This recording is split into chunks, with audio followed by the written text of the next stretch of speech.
विभिन्न विभागाध्यक्ष, वन एवं पर्यावरण विभाग के सभी वरिष्ठ अधिकारी, फॉरेस्ट गार्ड ट्रेनी, मीडिया के मित्रों, देवियों, सज्जनों तथा अतिथियों, ये मेरे लिए अत्यंत प्रसन्नता का विषय है कि आज मैं फॉरेस्ट गार्ड ट्रेनिंग के 32वें, 56वें तथा 66वें कुल मिलाकर 3 प्रशिक्षण पाठ्यक्रमों के पासिंग आउट समारोह के अवसर पर आपके बीच उपस्थित हूँ। आप में से अधिकांश फॉरेस्ट गार्ड ट्रेनी ग्रेजुएट तथा पोस्ट ग्रेजुएट हैं और इंजीनियरिंग एवं सूचना प्रौद्योगिकी सहित विभिन्न एजुकेशनल बैकग्राउंड से आते हैं। ये गर्व का विषय है। मैं आपको बताना चाहूँगा कि फॉरेस्ट डिपार्टमेंट की महत्ता को ध्यान में रखते हुए ब्रिटिशर्स के ज़माने में उनके फॉरेस्ट ऑफिसर की training royal Indian engineering college London में हुआ करती थी। वर्तमान में भी आप तमिलनाडु को देख लीजिए, 2019 में वहाँ 597 फॉरेस्ट गार्ड्स का चयन हुआ था। उसमें से 257 जो गार्ड्स थे वो इंजीनियरिंग बैकग्राउंड के थे। मुझे लगता है कि फिर ये विचार का विषय हो जाता है कि ऐसा क्यों होता है, क्योंकि फॉरेस्ट के लिए, प्राकृतिक संपदा के लिए काम करना मुझे लगता है कि एक सम्मानित प्रोफेशन है। इसलिए इस बैकग्राउंड के लोग भी इस प्रोफेशन में जा रहे हैं। प्रकृति की सेवा के माध्यम से फॉरेस्ट गार्ड मुझे लगता है कि मानव समाज की बड़ी भारी सेवा कर रहा है। आप अपने जीवन की एक महत्वपूर्ण दिशा में कदम बढ़ा रहे हैं और उसके लिए मेरी हृदय से शुभकामनाएं हैं आप सबको। खासतौर से जिन्हें अभी मेडल दिए गए उनको भी मैं हृदय से शुभकामना देता हूँ। मेडल्स की संख्या सीमित होती है और इसलिए जिसको नहीं मिला है, मुझे लगता है कि उसको भी उत्साह से ही आगे आने वाले दिनों में काम करने की जरूरत है। जम्मू कश्मीर की मिट्टी, आप सबको पता है कि सैविज्म, बुद्धिज्म की खुशबू है। और एक छोटी बात मैं आपसे साझा करना चाहूँगा। एक बड़े प्रसिद्ध बौद्ध गुरु से उनके शिष्य ने एक सवाल किया कि गुरुवर, बुद्धिज्म है क्या? तो उनका जवाब जो था वो मुझे लगता है कि गौर करने लायक है। हवा चलने पर बांस के पेड़ों से जो आवाज आती है वही बुद्धिज्म है। नेचर, इकोलॉजी और एनवायरनमेंट को लेकर के भारतीय संस्कृति और भारतीय दर्शन मुझे लगता है कि पुरातन काल से हमारी सभ्यता और संस्कृति का यह अंग रहा है। और आज जो सभी 98 फॉरेस्ट गार्ड्स ट्रेनिंग के साथ, मुझे लगता है कि ये निश्चित रूप से उनको ध्यान में रखना होगा। कुछ दिन पहले एक मैगजीन ने फॉरेस्ट गार्ड्स के लिए एक शब्द इस्तेमाल किया, अनसंग हीरोज, ने गुमनाम नायक। मुझे लगता है कि फॉरेस्ट गार्ड या वन रक्षक ये हीरो हैं, लेकिन ये गुमनाम नहीं है। जिन मुश्किल इलाकों में आगे चलकर आप और आपके सीनियर अफसर रोज काम करते हैं और अनगिनत बाधाओं से जूझते हैं, चाहे वह शिकारियों से निपटना हो, अतिक्रमणकारियों, तस्करों, माफियाओं से लोहा लेना हो, आजकल बढ़ रहे मैन एनिमल कॉन्फ्लिक्ट को संभालना हो, जंगल की आग से जूझना हो। मैं मानता हूं कि जान जोखिम में डालकर प्रकृति और प्राकृतिक संसाधन के लिए जो काम करता है वो अनसंग हीरो नहीं है, वह रियल हीरो है। ऐसा ऐसा मैं मानता हूँ। मुझे लगता है पूरे हिंदुस्तान में जब भी पर्यावरण संरक्षण तथा प्रोजेक्ट टाइगर जैसे सफल अभियानों की चर्चा होगी, उसमें योगदान देने वालों में फॉरेस्ट गार्ड्स का नाम सबसे ऊपर लिखा जाएगा। आज अगर एशियाटिक शेरों की संख्या में 30% की वृद्धि दर्ज की गई है, तो इसमें उनका श्रेय वृक्षारोपण को अभियान की तरह चलाया जा रहा है आज, उसका श्रेय भी मैं समझता हूं कि फॉरेस्ट गार्ड्स को जाता है। मित्रों, हर साल जब 5 जून को विश्व पर्यावरण दिवस मनाया जाता है, तब देश नहीं पूरे विश्व में समस्त सृष्टि की रक्षा करने के लिए आप लोगों के कठिन परिश्रम को याद किया जाता है। और आप तो बखूबी जानते हैं कि भारत की संस्कृति, भारत की परंपरा में पेड़ों का कितना महत्व है। हमारे यहाँ तो पेड़ की पूजा की जाती है। हमारे यहाँ जंगल सभ्य समाज का अभिन्न अंग माने जाते हैं। ज्ञान, तप, शिक्षा सब जंगल से ही निकले, और इसी सभ्यता की रक्षा की जिम्मेदारी आप सबके ऊपर आज आ पड़ी है। जंगलों, पहाड़ों और नदियों के बिना हमारा अस्तित्व नहीं है, और ना ही हमारे बिना उनका अस्तित्व है। हम बाहरी दुनिया से नहीं, बल्कि एक दूसरे के साथ जड़ों की गहराई से जुड़े हुए हैं। मित्रों, संविधान के आर्टिकल 51A में लिखा गया है, हमारे संविधान निर्माताओं ने लिखा है, यह भारत के प्रत्येक नागरिक का कर्तव्य होगा कि वह प्रकृति की रक्षा और जंगलों, झीलों, नदियों और वन्य जीवन सहित पर्यावरण में रह रहे सभी जीवित प्राणियों के लिए दया भाव रखे। मैं समझता हूं यह हर भारतीय का कर्तव्य है, और इसलिए मैं मानता हूं कि आप सिर्फ नौकरी नहीं कर रहे हैं, बल्कि संविधान में उल्लिखित निर्देशों का 100% पालन हो, खुद भी करेंगे और लोग भी करें, इसके लिए आपको आने वाले दिनों में प्रयत्न करना है। आप सब को शायद कोर्स के दौरान आसाम के फॉरेस्ट गार्ड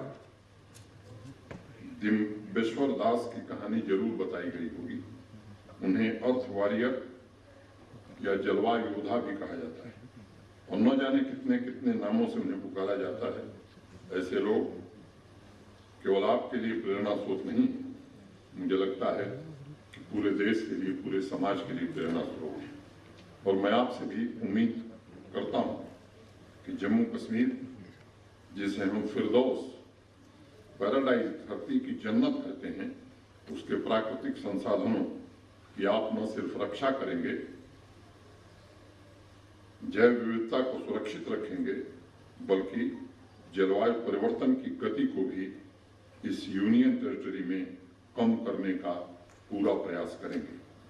मैं आप लोगों को याद दिलाना चाहूंगा कि जम्मू कश्मीर के महानतम इतिहासकार कल्हड़ ने राज तरंगणी में लिखा है, यह ऋषि कश्यप द्वारा स्थापित ऐसा क्षेत्र है जहां सूरज धीमे से चमकता है, यहाँ अद्भुत प्रकृति के दर्शन होते हैं।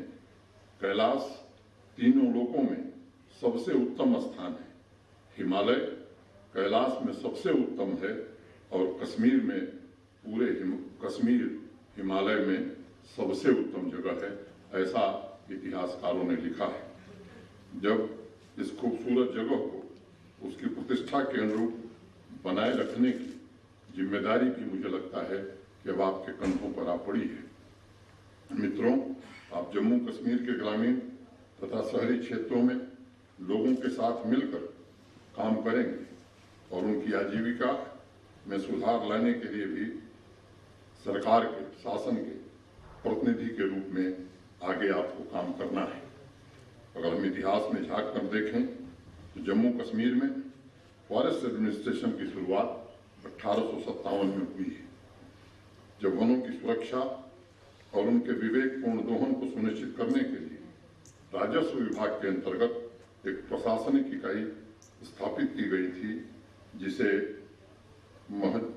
पहले नवारा या फॉरेस्ट एक्सप्लॉयटेशन यूनिट कहा जाता था। बाद में सन 1891 में वन विभाग का गठन हुआ और वनों का सीमांकन करने के साथ साथ उन्हें बीटों, ब्लॉकों, रेंजों और डिवीजन में व्यवस्थित किया गया, जिसके साथ ही जम्मू कश्मीर में वनों के वैज्ञानिक तरीके से प्रबंधन की नींव रखी गई।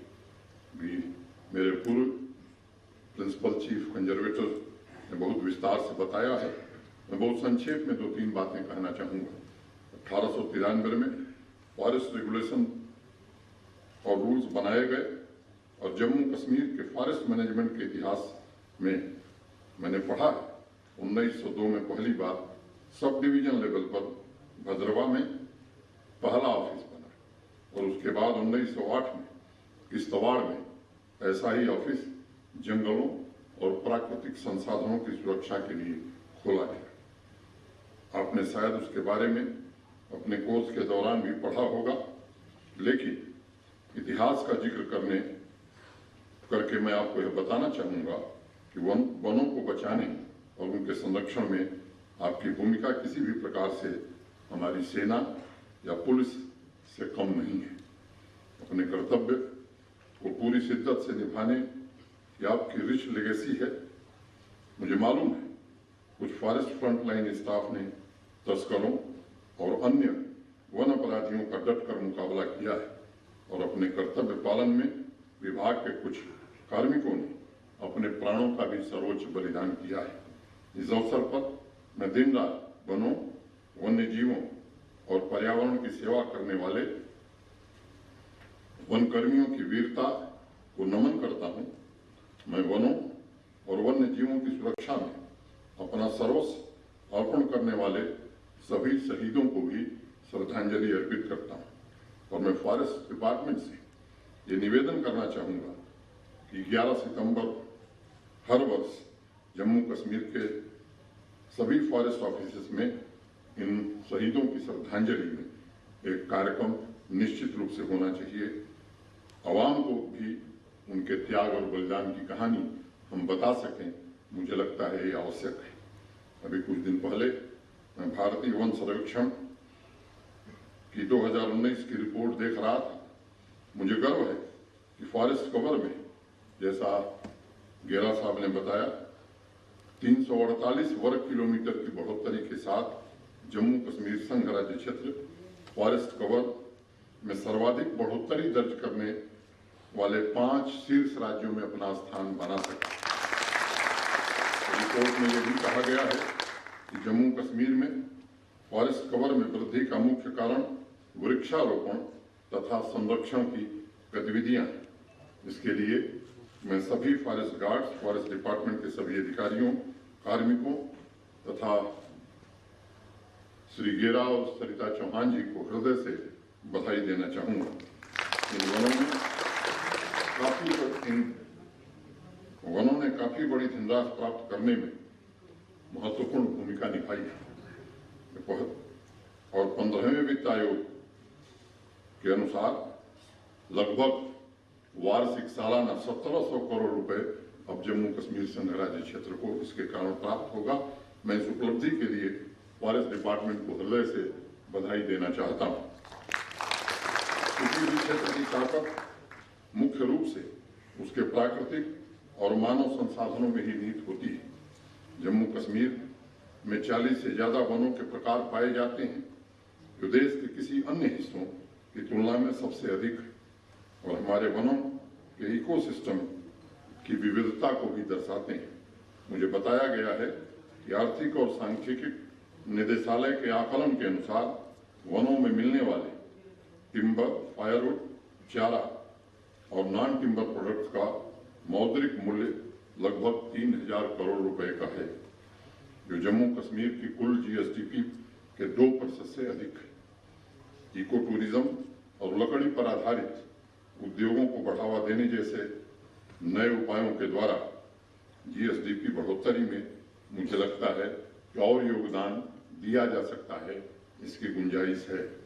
और मेरा आग्रह होगा कि फॉरेस्ट डिपार्टमेंट अन्य संबंधित विभागों के साथ बातचीत करके इस पर सुनिश्चित कार्यक्रम निर्धारित करे और आने वाले दिनों में इन कार्यक्रमों को पूरा करने की कोशिश करे और वनों पर ही आश्रित अपने भाइयों बहनों के लिए वन अधिकार अधिनियम फॉरेस्ट राइट एक्ट को इम्प्लीमेंट कर रहे हैं। अभी गेरा साहब ने मेरे पूर्व इसको बताया है।